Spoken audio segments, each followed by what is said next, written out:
A king who refuses to kneel, an empire armed with treaties and cannons, a kingdom of fire facing foreign conquest.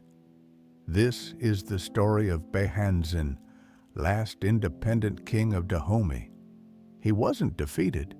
He was betrayed by invaders and by some from within.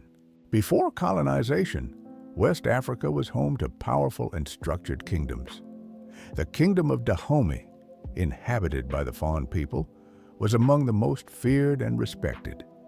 Its standing army, intricate intelligence network, and centralized monarchy set it apart.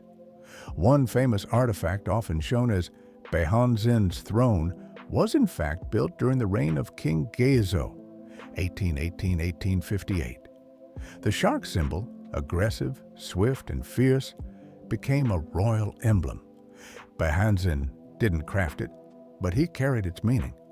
In 1890, Prince Kondo, son of King Lele, ascended the throne as Béhanzin, meaning the world rests in his hands.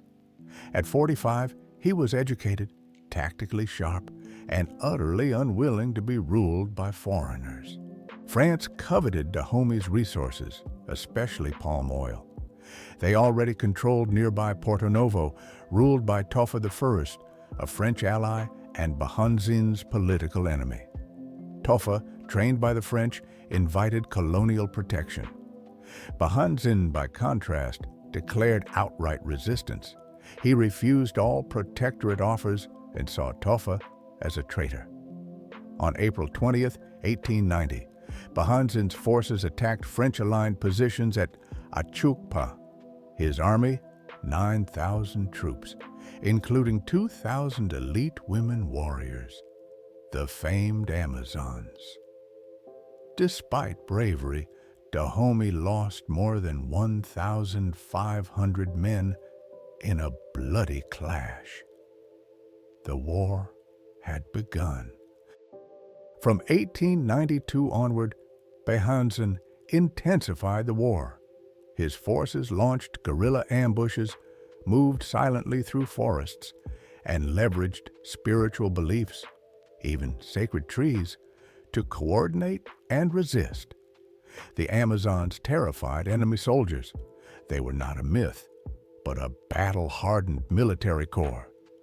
The French, led by Colonel Alfred Dodds, responded with brutal force and propaganda. They labeled the Dahomeyans as savages, citing traditional rituals and human sacrifices, the kind of lies colonial powers used to justify conquest. They burned villages, cut sacred groves, and advanced deeper toward Abomey.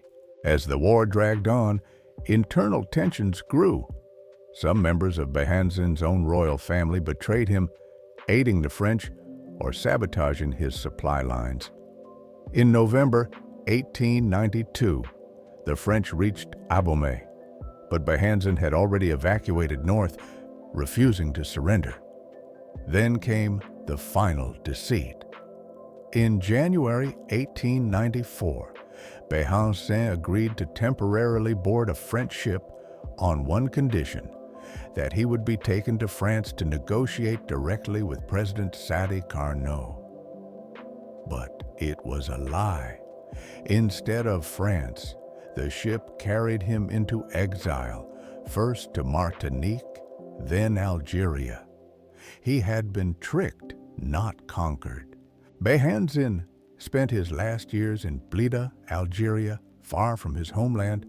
He wrote repeated letters to France, demanding to return. Why did you deceive me? Why did you rob a king of his word? But the French ignored him. He died in 1906, still in exile. Only in 1928, after tireless efforts by his family, were his remains returned to Benin and buried at Dahomey, near Abomey. Today, Béhanzin is remembered not for a defeat, but for unshakable resistance. He was never bought. He never surrendered his people's dignity. His story has inspired plays, books, and films, from Condo le Requin by Jean Plia to the oral traditions preserved by the Fawn people. When you want to kill your dog, you say it has rabies. That's what France did to Dahomey. But the truth cannot stay buried. Béhanzin stood firm. He was betrayed, but never broken. His resistance lives not in textbooks, but in the spirit of every African who still stands against exploitation. This is the Baobab Within. Subscribe, share, and help us bring back the stories they tried to erase.